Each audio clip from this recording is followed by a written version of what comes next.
On May 1990, Chris graduates from Emory University. He earns degrees in history and anthropology, and also donates his entire life savings to Oxfam. Here, he decides to leave his home and begin a journey of traveling across the United States. Some months after, Chris goes along his journey in his yellow Datsun. Suddenly, a flash flood occurs. Once the flood vanishes, the car doesn't start up. Chris thinks his yellow Datsun is broken. So what does he do? He hides the Datsun, buries all his belongings, and burns his cash. From here, he decides to travel the rest of his journey by foot. On August 1990, Chris decides to change things up a little bit, leave behind his old, outdated self in favor of a new him. On that day, Chris McCandless became Alexander Supertramp. However, we'll still refer to him as Chris for the sake of convenience. The month after, he meets a man named Wayne Westerberg in Montana, who picks him up as he hitchhikes. Chris ends up staying with Westerberg in Carthage, South Dakota, for a few days working at his grain elevator. Wayne likes his work ethic, so he eventually hires him.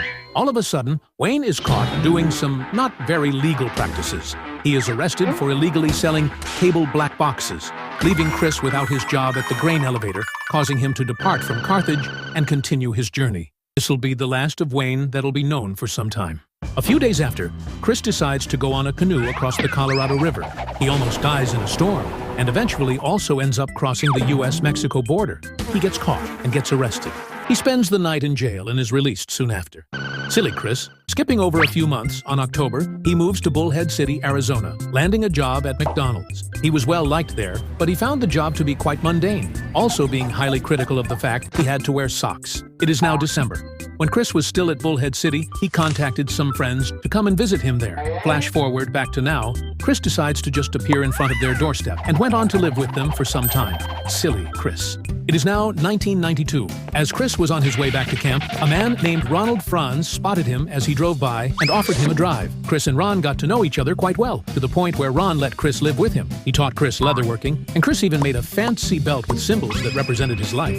2 months later, Ronald Franz drops off Chris at Grand Junction, Colorado, being the last time he sees him. Ron is quite sad, given that he had formed quite a connection with McCandless, even asking him if he could adopt him. To which Chris responded, "We'll talk about it when I get back from Alaska, Ron." Chris now heads north back to Carthage to work for Wayne Westerberg again for some time. Looks like Wayne's finally out of trouble. It's April 15th. Chris had planned to stay with Wayne until this day, as he just needed to prepare for the next step in his journey, and now was the time for him to advance. It was a sad moment for Chris, given that he knew he might not see his friends there again, but he still went on to begin his journey to Alaska. 2 weeks later, he sends postcards to Westerberg, saying that he is now beginning his journey into the wild.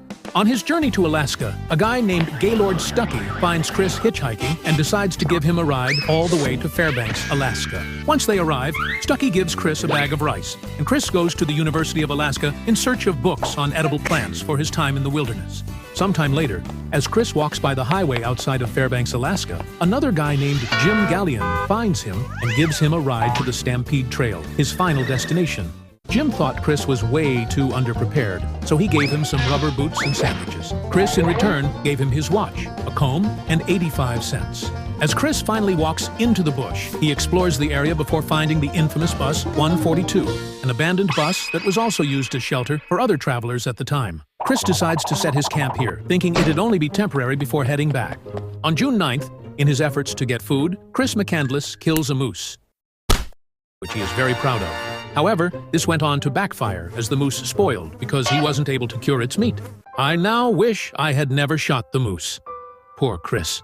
The month after, on July 3rd, Chris finally decides to leave the wilderness and go back into civilization. However, once he gets to the river he initially crossed at the beginning of his stay, the river was 5 times its original size and was impossible to cross.